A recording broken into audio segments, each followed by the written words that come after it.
Hello friends, मैं राहुल कुमार मेहता। दोस्तों चलिए आज आपका टारगेट दोस्तों हम देते हैं हिस्ट्री में दोस्तों आपको क्या पढ़ना है तो सुनिए। हम कल दिए थे उत्तरकालीन मुगल साम्राज्य के बारे में आपको पढ़ना है। औरंगजेब के बाद जो भी उनके ख़ानदान में बने थे, जैसे बहादुर शाह जफर टू तक, उनके बारे में आपको पढ़ना था। आज आपको पहले एक क्वेश्चन हम करते हैं और इस क्वेश्चन का आप जवाब कमेंट में जरूर दोस्तों दीजिएगा। क्वेश्चन है दोस्तों मेरा कि ये बताइए कि मुगल साम्राज्य का अंतिम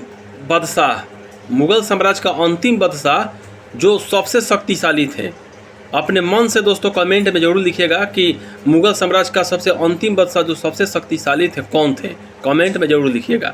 चलिए दोस्तों आगे हम चलते हैं। हिस्ट्री में दोस्तों आपको पढ़ना है भारत में यूरोपीय व्यापारी कंपनी का आगमन। भारत में दोस्तों जो यूरोपीय कंपनी थे, यूरोप से आए थे, जैसे मान लीजिए कि पुर्तगाली हुए, ये सब उनका आगमन वो पढ़ना है आपको। बंगाल पर अंग्रेजों का आधिपत्य, अंग्रेजों का बंगाल पर आधिपत्य पढ़ना है। उसके बाद दोस्तों अंग्रेजों के मैसूर से संबंध, सिख एवं अंग्रेज, इतना दोस्तों आज आपको हिस्ट्री में पढ़ना है किसी भी हालत में, ठीक। और अगर इससे भी ज़्यादा पढ़ना हो तो कंपनी के अधीन गवर्नर जनरल दोस्तों जो पढ़ना हो इम्पोर्टेंट पढ़िएगा। लेकिन दोस्तों हम एक वीडियो आपको बनाएंगे जिसमें ये बताएंगे दोस्तों कि कंपनी के अधीन गवर्नर जनरल के बारे में। दोस्तों देखिए दोस्तों, कंपनी के अधीन जो गवर्नर जनरल है ना, उन सब के बारे में को नहीं पढ़ना है। कुछ इंपॉर्टेंट गवर्नर जनरल 10-15 बारे होंगे, उनके बारे में ही आप पढ़िएगा, सबको पढ़ना भी नहीं है, ठीक ना। इस पॉइंट को आप याद रखिएगा। तो कंपनी के अधीन गवर्नर जनरल है, अगर ई पार लगे तो यहाँ तक आज आपको हिस्ट्री में पढ़ना है। अब दोस्तों चलिए फिजिक्स में दोस्तों आपको आज पढ़ना है प्रकाश चैप्टर और स्थिर वैद्युत चैप्टर। हाँ दोस्तों, आपको प्रकाश जो लाइट चैप्टर है ना फिजिक्स में, उसको पढ़ना है। और वैद्युत स्थिर जो है उसको आप हिस्ट्री में आपको पढ़ना है, वैद्युत स्थिर। अब दोस्तों चलिए स्थिर वैद्युत यहाँ पे दिया है दोस्तों, देखिए आप फिजिक्स निकालिएगा ना तो स्थिर वैद्युत के बारे में पढ़ना है या प्रकाश चैप्टर के बारे में पढ़ना है। ये दो चैप्टर आपको आज पढ़ लेना है किसी भी हालत में। अब मैथ में दोस्तों चलिए, मैथ में lump sum number system, LCM SCF हो गया था। हम सरलीकरण चैप्टर बोले थे कि आप पढ़िएगा। सरलीकरण पढ़ने के लिए दोस्तों आपको वर्गमूल, वर्ग, घातांक, करनी कंप्लीट होना चाहिए।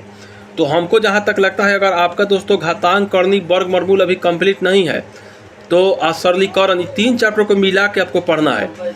तो आप एक काम कीजिए, आज समय ले लीजिए, आज भी आप दोस्तों या तो वर्ग, वर्गमूल, घनमूल या सरलीकरण चैप्टर में से कोई चैप्टर बनाइए। आज और कल 2 दिन अभी बनाना है आपको, यही 3 चैप्टर में से घूमना है। तो आप इतना ही में आज बनाइए, 100 क्वेश्चन, 50 क्वेश्चन, 70 क्वेश्चन, जितना पढ़ लगे।